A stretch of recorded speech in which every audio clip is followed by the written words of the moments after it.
ऐसा किस दिन आएगा, कब होऊंगा बाह्यांतर निर्ग्रंथ, जब संबंधों का बंधन तीक्ष्ण छेद कर विचरूंगा, कब महत् पुरुष के पंथ, जब अपूर्व अवसर ऐसा किस दिन आएगा।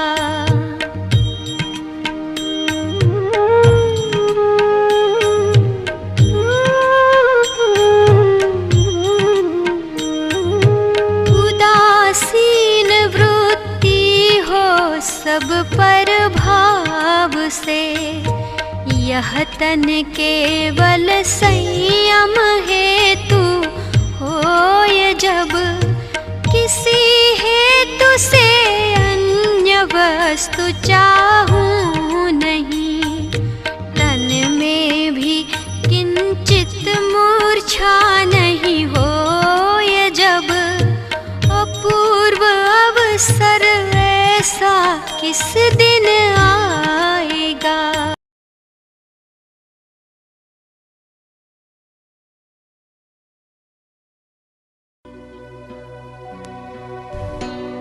पवित्रता का मूल सदाचार है।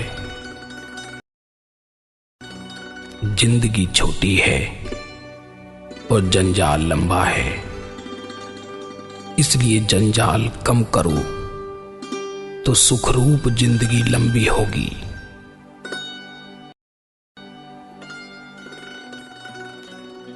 कदम रखने में पाप है, देखने में जहर है और सिर पर मौत सवार है।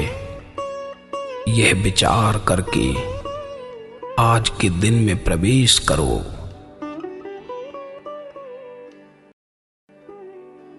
यदि आज दिन में सोने का तेरा मन हो तो उस समय ईश्वर भक्ति परायण हो जा, अथवा सत्शास्त्र का लाभ उठा ले। मैं समझता हूं कि ऐसा होना दुष्कर है, तो भी अभ्यास सबका उपाय है।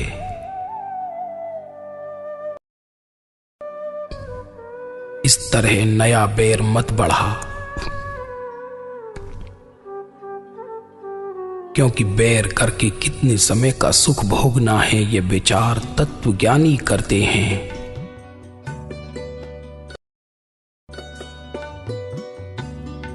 जिसके घर यह दिन क्लेश रहित, स्वच्छता से, शुचिता से, एकता से, संतोष से, सौम्यता से, स्नेह से, सभ्यता से और सुख से बीतेगा, उसके घर में पवित्रता का वास है।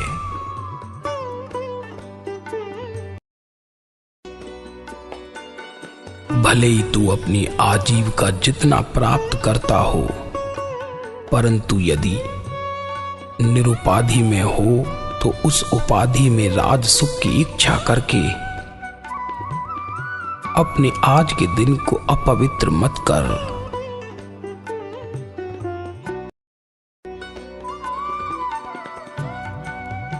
परिग्रह की मूर्छा पाप का मूल है।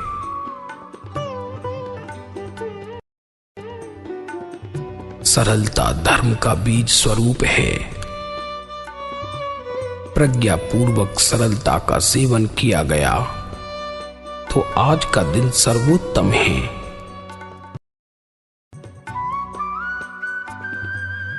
यदि आहार करना हो तो पुद्गल के समूह को एक रूप मानकर करना, परंतु लुब्ध नहीं होना। वेदनीय कर्म का उदय हुआ हो तो पूर्व कर्म स्वरूप का विचार करके घबराना नहीं। ममत्व ही बंध है, बंध ही दुख है। पुद्गल की हानि वृद्धि से खेद खिन्न या प्रसन्न नहीं होना। आत्म उपयोग कर्म त्याग का उपाय है। कोई बांधने वाला नहीं है, अपनी भूल से बंधता है। मैं कहां से आया हूं, मैं कहां जाऊंगा, मुझे क्या बंधन है, क्या करने से बंधन चला जाए, कैसे छूटना हो, ये वाक्य स्मृति में रखना।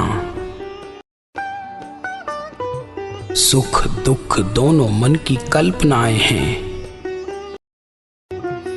क्षमा ही मोक्ष का भव्य द्वार है। दुर्जनता करके जीतना यही हारना है, ऐसा मानना। आत्मा को जो सत्य का रंग चढ़ाए वे सत्संग है।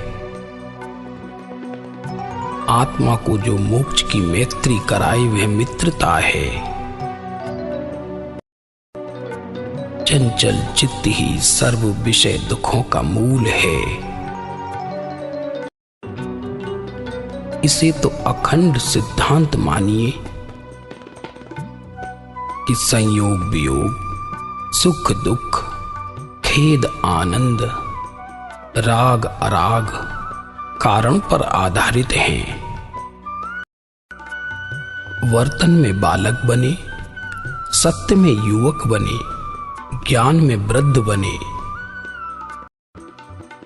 जिसने मन को वश किया उसने जगत को वश किया। जगत में मान ना होता तो यही मोक्ष होता।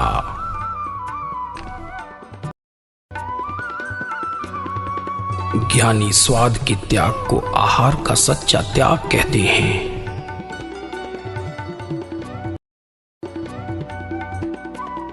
जिसने सारे जगत का शिष्य होने रूप दृष्टि को वेदन नहीं किया वह सद्गुरु होने योग्य नहीं है।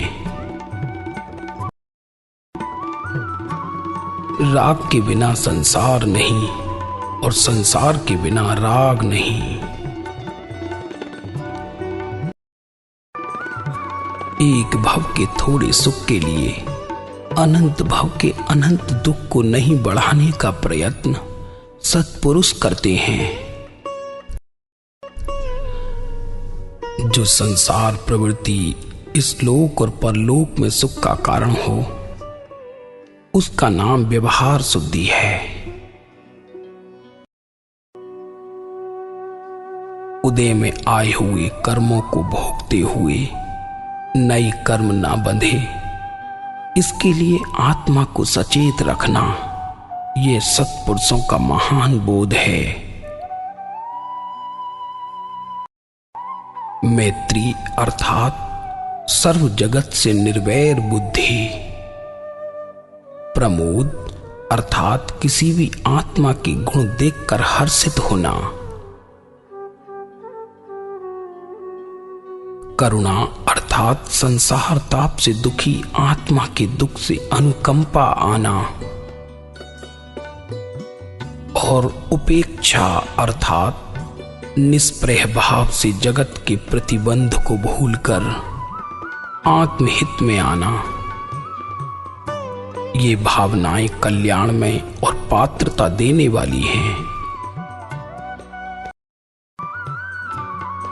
समझकर अल्पभाषी होने वाले को पश्चाताप करने का अवसर कम ही संभव है। हे नाथ, सातवें नरक की वेदना मिली होती तो शायद मान्य करता, परंतु जगत की मोहिनी मान्य नहीं होती।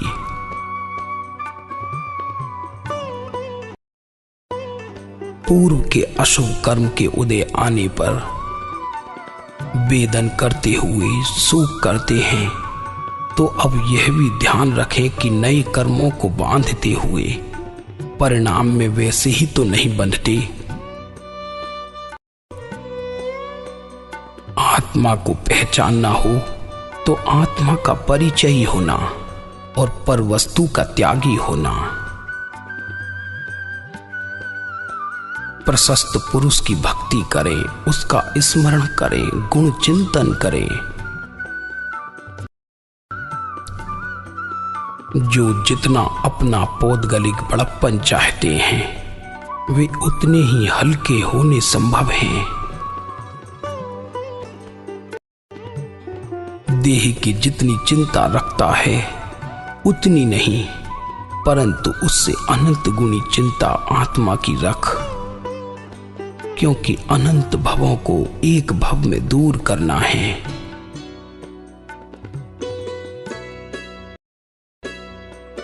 पौद्गलिक रचना से आत्मा को स्तंभित करना उचित नहीं है।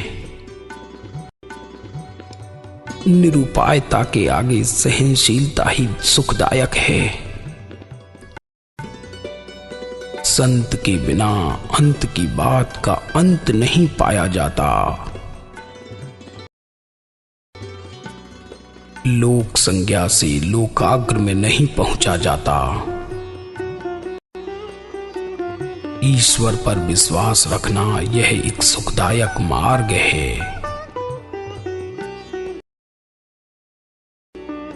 जिसका दृढ़ विश्वास होता है वह दुखी नहीं होता, अथवा दुखी होता है तो दुख का वेदन नहीं करता। दुख उल्टा सुख रूप हो जाता है। संसार में प्रारब्ध अनुसार चाहे जैसे सुभासुभ उदय में आए, परंतु उनमें प्रीति अप्रीति करने का हमें संकल्प भी ना करें।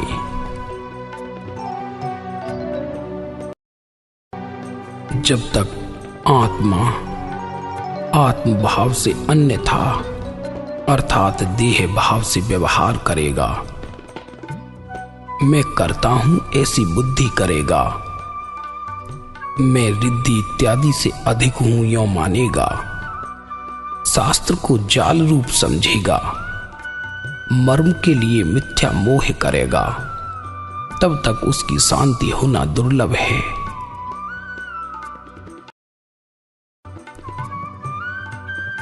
उदासीनता अध्यात्म की जननी है। जिसका हृदय शुद्ध है और जो संत की बताई हुई राह से चलता है उसे धन्य है। किसी के भी दोष मत देख, जो कुछ होता है वह तेरे अपने दोष से होता है, ऐसा मान। तू अपनी प्रशंसा मत करना, और करेगा तो तू ही हल्का है, ऐसा मैं मानता हूं।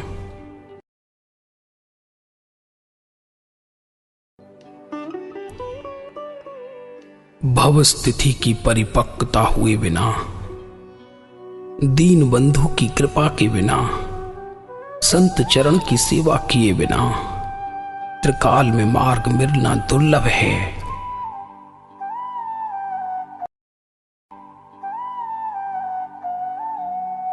जो छूटने के लिए ही जीता है वह बंधन से नहीं आता।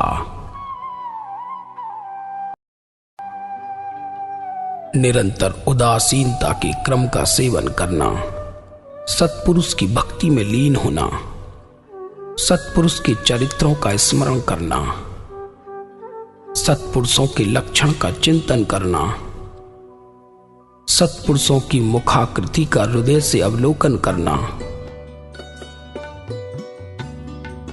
उनके मन वचन और काया की प्रत्येक चेष्टा के अद्भुत रहस्यों का बारंबार निधिध्यासन करना और उनका मान्य किया हुआ सभी मान्य करना।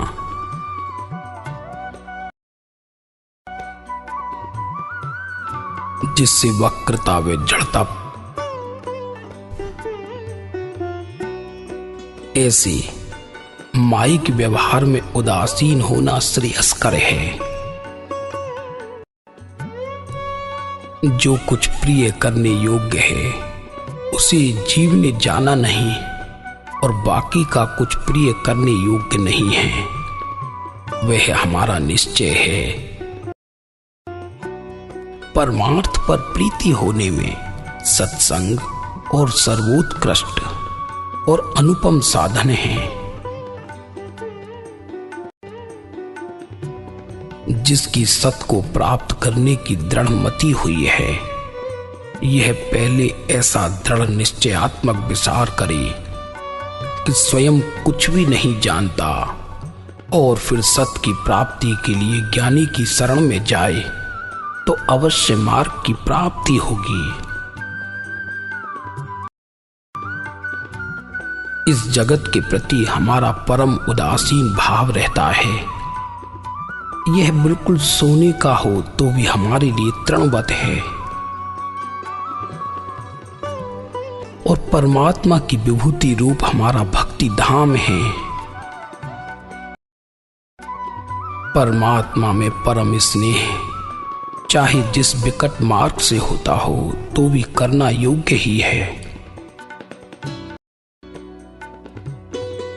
यम अंत काल में प्राणी को दुखदायक नहीं लगता होगा, परंतु हमें संग दुखदायक लगता है। जो कुछ होता है सो होने देना, न उदासीन होना न अनुद्यमी होना। जीव के लिए सत्संग यही मोक्ष का परम साधन है। साधन इस जगत में हमने न देखा और न सुना है।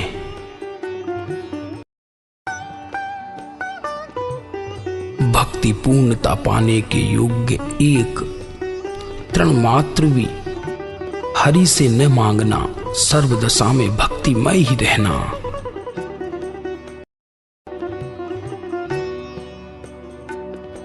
व्यवस्थित मन सर्व शुद्धि का कारण है। मुमुक्षुता यह है कि सर्व प्रकार की मोहासक्ति से अकुलाकर एक मोक्ष के लिए ही यत्न करना, और तीव्र मुमुक्षुता यह है कि अनन्य प्रेम से मोक्ष के मार्ग में प्रतिक्षण प्रवृत्ति करना। मुमुक्षु के नेत्र महात्मा को पहचान लेते हैं। सत्पुरुष में ही परमेश्वर बुद्धि, इसे ज्ञानियों ने परम धर्म कहा है, और यह बुद्धि परम दीनता को सूचित करती है, जिससे सर्व प्राणियों के प्रति अपना दासत्व माना जाता है और परम योग्यता की प्राप्ति होती है।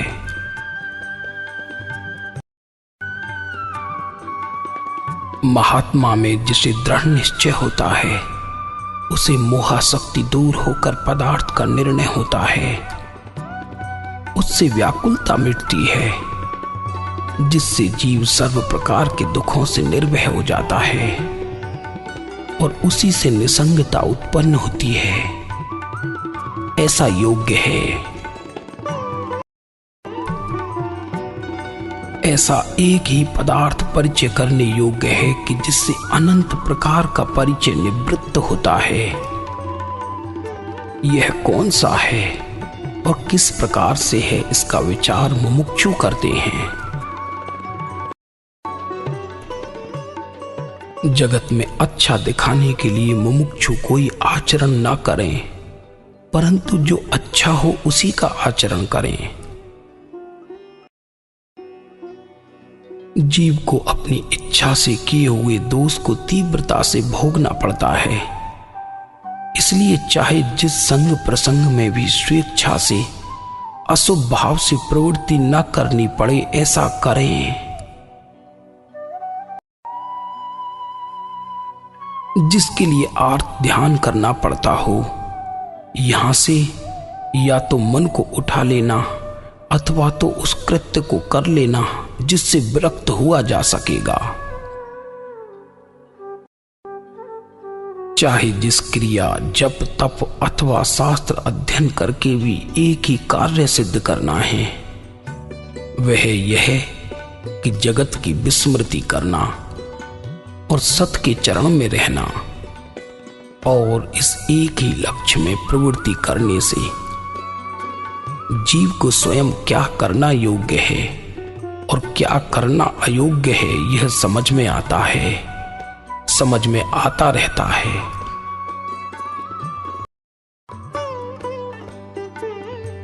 जगत आत्म रूप मानने में आए, जो हो वह योग्य ही मानने में आए,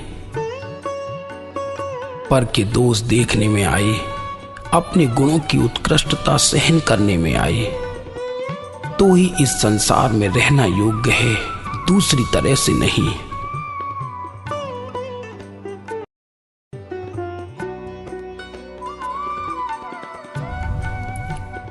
भगवान को सर्व समर्पण किए बिना इस काल में जीव का देहाभिमान मिटना संभव नहीं है। जीवन अल्प है और जंजाल अनंत है, धन सीमित है और तृष्णा अनंत है। इस स्थिति में स्वरूप स्मृति का होना संभव नहीं है, परंतु जहां जंजाल अल्प है और जीवन अप्रमत्त है तथा तृष्णा अल्प है अथवा नहीं है और सर्व सिद्धि है, यहाँ पूर्ण स्वरूप स्मृति होना संभव है। सांसारिक उपाधि में हमें कुछ भी कम नहीं है, तथापि उसमें निज भाव न रहने से उससे घबराहट उत्पन्न नहीं होती। आरंभ और परिग्रह का मोह ज्यों त्यों मिटता है, ज्यों ज्यों तत्संबंधी अपनेपन का अभिमान मंद परिणाम को प्राप्त होता है, त्यों तो मुमुक्षुता बढ़ती जाती है। अनंत काल से परिचित है अभिमान प्राय एकदम निवृत्त नहीं होता। इसलिए तन मन धन आदि जिनमें ममत्व रहता है, उन्हें ज्ञानी को अर्पित किया जाता है। प्राय ज्ञानी कुछ उन्हें ग्रहण नहीं करते, परंतु उनमें से ममत्व को दूर करने का ही उपदेश देते हैं। और करने योग्य भी यही है कि आरंभ परिग्रह को बारंबार के प्रसंग में पुनः पुनः विचार करके उनमें ममत्व न होने दें, तब मुमुक्षुता निर्मल होती है। किसी का दोष नहीं है, हमने कर्म बांधे इसलिए हमारा दोष है। जिस प्रकार से जीव को ममत्व विशेष हुआ करता हो अथवा बढ़ा करता हो, उस प्रकार से यथासंभव संकोच करते रहना, यह सत्संग में भी फल देने वाली भावना है।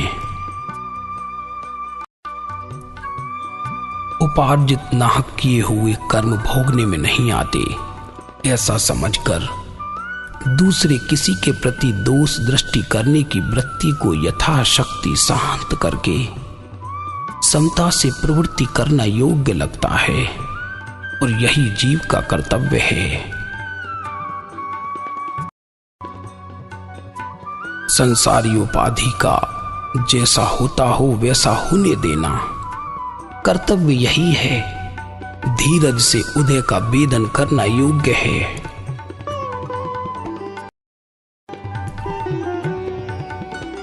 महात्मा की देह दो कारणों से विद्यमान रहती है, प्रारब्ध कर्म को भोगने के लिए और जीवों के कल्याण के लिए। तथापि वे इन दोनों में उदासीनता से उदयानुसार प्रवृत्ति करते हैं। जगत के अभिप्राय की ओर देखकर जीव ने पदार्थ का बोध पाया है, ज्ञानी के अभिप्राय की ओर देखकर पाया नहीं है। जिस जीव ने ज्ञानी के अभिप्राय से बोध पाया है, उस जीव को सम्यक दर्शन होता है। किसी भी प्रकार से पहले तो जीव का अहम तत्व दूर करना योग्य है। जिसका देहाभिमान गलित हुआ है, उसके लिए सब कुछ सुखरूप ही है। जिसे भेद नहीं है, उसे खेद का संभव नहीं। हरि इच्छा में दृढ़ विश्वास रखकर आप प्रवृत्ति करते हैं, यह भी सापेक्ष सुख रूप है। जिसे बोध बीज की उत्पत्ति होती है, उसे स्वरूप सुख से परितृप्तता रहती है। और विषय के प्रति अप्रयत्न दशा रहती है। जिस जीवन में क्षणिकता है उस जीवन में ज्ञानियों ने नित्यता प्राप्त की है, यह अचरज की बात है। जिसे सच्चा आत्मभान होता है उसे मैं अनन्य भाव का अकर्ता हूं, ऐसा बोध उत्पन्न होता है और उसकी अहम बुद्धि विलीन हो जाती है। अनंत काल व्यवहार करने से व्यतीत किया तो फिर उसकी झंझट में परमार्थ का विसर्जन ना किया जाए, ऐसी प्रवृत्ति करने का जिसका निश्चय है उसे वैसा होता है, ऐसा हम जानते हैं। ज्ञानी अपना उपजीवन आजीविका भी पूर्व कर्मानुसार करते हैं। ज्ञान में प्रतिबद्धता हो इस तरह आजीविका नहीं करते, अथवा इस तरह आजीविका कराने के प्रसंग को नहीं चाहते। जिसे ज्ञानी में केवल निष्प्रह भक्ति है, उनसे अपनी इच्छा पूर्ण होती न देखकर भी जिसमें दोष बुद्धि नहीं आती, ऐसे जीव की आपत्ति का ज्ञानी के आश्रय से धैर्य पूर्वक प्रवृत्ति करने से नाश होता है, अथवा उसकी बहुत मंदता हो जाती है।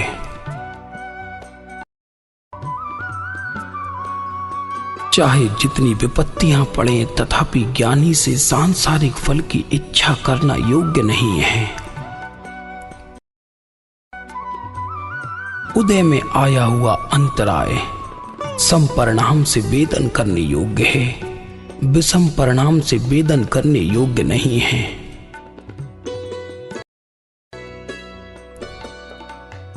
दुख की निवृत्ति को सभी जीव चाहते हैं और दुख की निवृत्ति जिनसे दुख उत्पन्न होता है, ऐसे राग द्वेष और अज्ञान आदि दोषों की निवृत्ति हुए बिना संभव नहीं है। इन राग आदि की निवृत्ति एक आत्मज्ञान के सिवाय दूसरे किसी प्रकार से भूतकाल में हुई नहीं है, वर्तमान काल में होती नहीं है, भविष्य काल में होगी नहीं।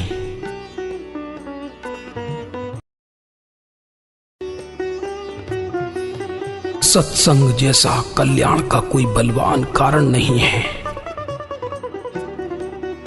और उस सत्संग में निरंतर प्रति समय निवास चाहना, असत्संग का प्रतिक्षण विपरिणमन चाहना, यही श्रेय रूप है। जिसकी प्राप्ति के बाद अनंत काल की याचकता मिटकर सर्वकाल के लिए अयाचकता प्राप्त होती है, ऐसा जो कोई हो तो उसे तरन तारन जानते हैं, उसे भजें।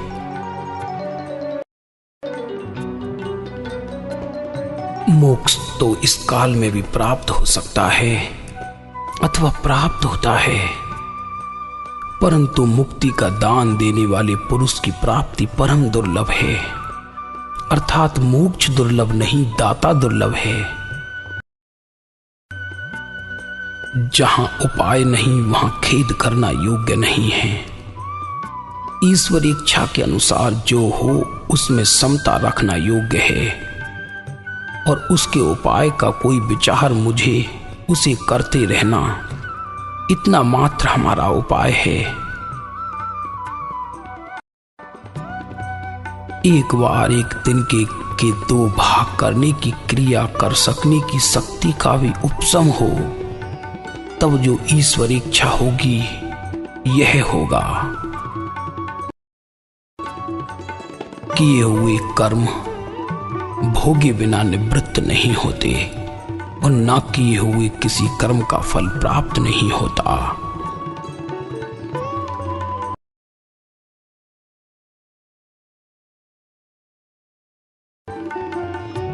मल, विक्षेप और अज्ञान ये जीव के अनादि के 3 दोष हैं।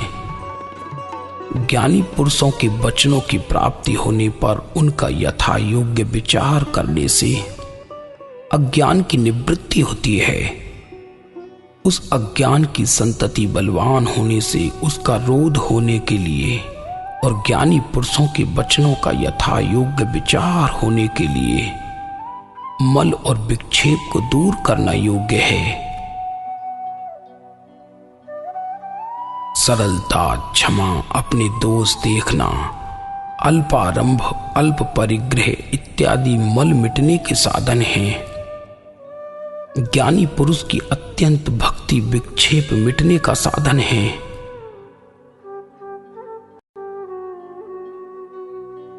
यदि स्पष्ट प्रीति से संसार करने की इच्छा होती हो तो उस पुरुष ने ज्ञानी के वचन सुने नहीं हैं, अथवा ज्ञानी पुरुष के दर्शन भी उसने किए नहीं, ऐसा तीर्थंकर कहते हैं। जिसकी कमर टूट गई है उसका प्राय सारा बल परिक्षीणता को प्राप्त होता है। जिसे ज्ञानी पुरुष के वचन रूप लकड़ी का प्रहार हुआ है, उस पुरुष में उस प्रकार से संसार संबंधी बल होता है, ऐसा तीर्थंकर कहते हैं। जिस वस्तु का महात्म्य दृष्टि में से चला गया उस वस्तु के लिए अत्यंत क्लेश नहीं होता। शारीरिक वेदना को देह का धर्म मानकर और बांधे हुए कर्मों का बोझ जानकर सम्यक प्रकार से सहन करना योग्य है।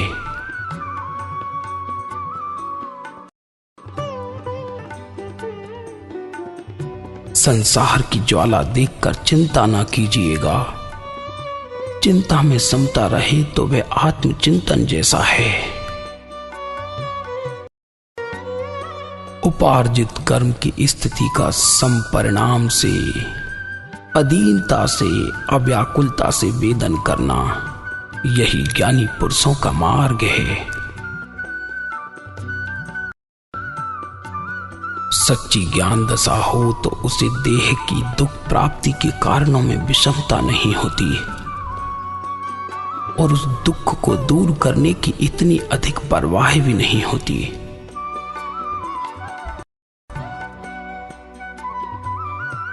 इस काल में मुमुक्षु जीव को संसार की प्रतिकूल दशाएं प्राप्त होना, यह उसे संसार से तरने के समान है।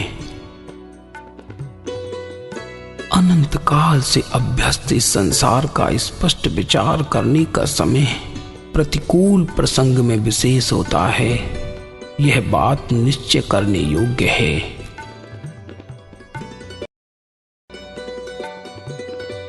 व्यवहारिक प्रसंगों की नित्य चित्र विचित्रता दिखाई देती है।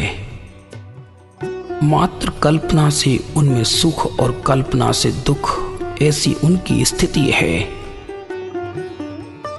अनुकूल कल्पना से वे अनुकूल भाषित होते हैं और प्रतिकूल कल्पना से वे प्रतिकूल भाषित होते हैं। ज्ञानी पुरुषों ने उन दोनों कल्पनाओं के करने का निषेध किया है। विचारवान को शोक योग्य नहीं है, ऐसा श्री तीर्थंकर कहते हैं।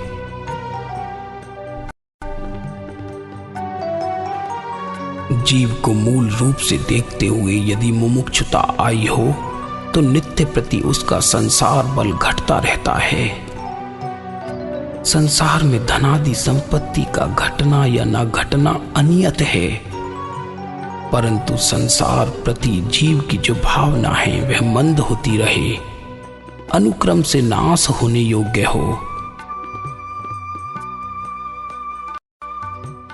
आत्मा को संसार का स्वरूप कारागृह जैसा बारंबार क्षण क्षण में भासित हुआ करे, यह मुमुक्षुता का मुख्य लक्षण है।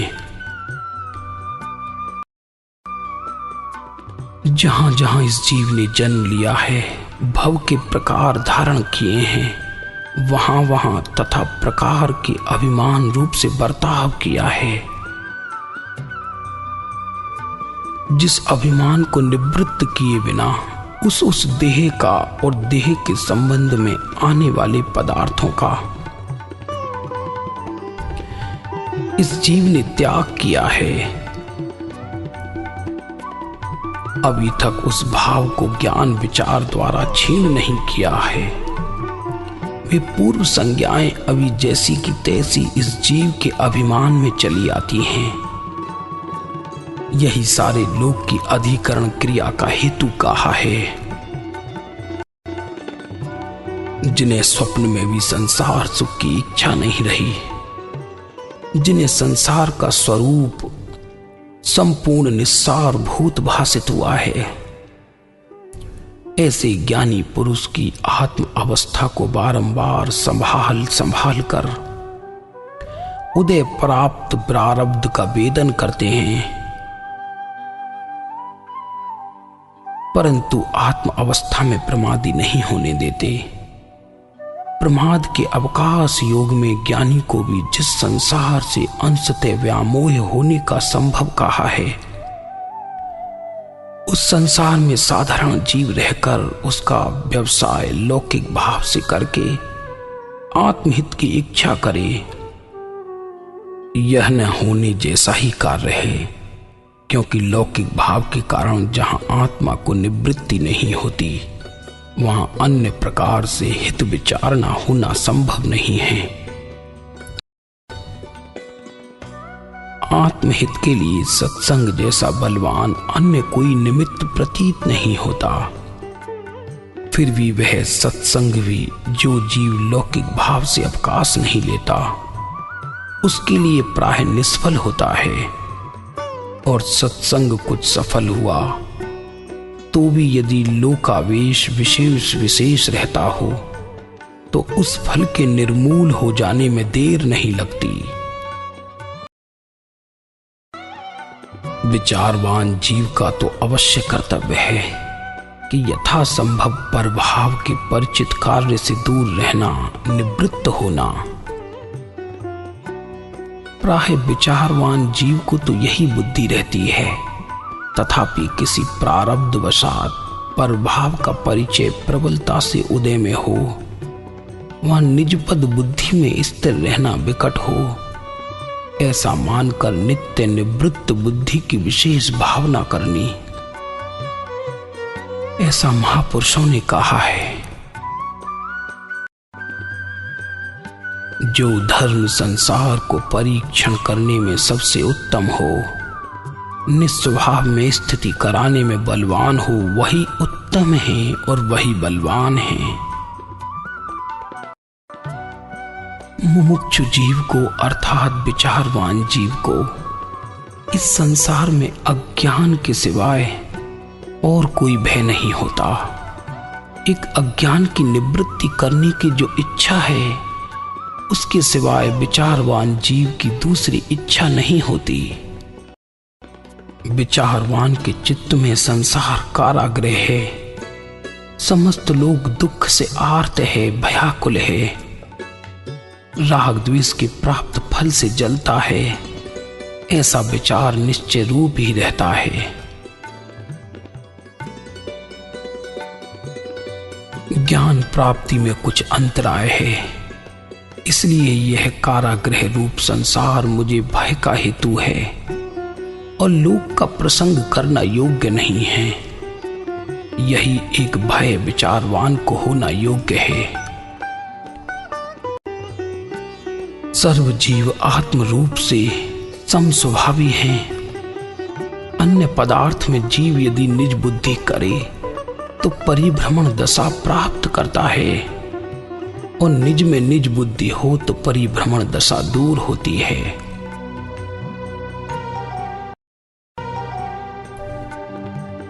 उपार्जित प्रारब्ध बिना भोगे नष्ट हो जाए तो फिर सब मार्ग मिथ्या ही ठहरे।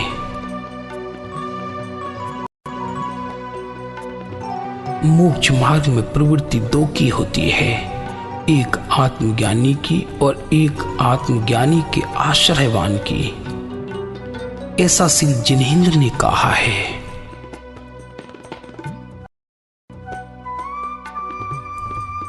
जिस प्रारब्ध को भोगे बिना दूसरा कोई उपाय नहीं है, यह प्रारब्ध ज्ञानी को भी भोगना पड़ता है। ज्ञानी अंत तक आत्मार्थ का त्याग करना नहीं चाहते, इतनी भिन्नता ज्ञानी में होती है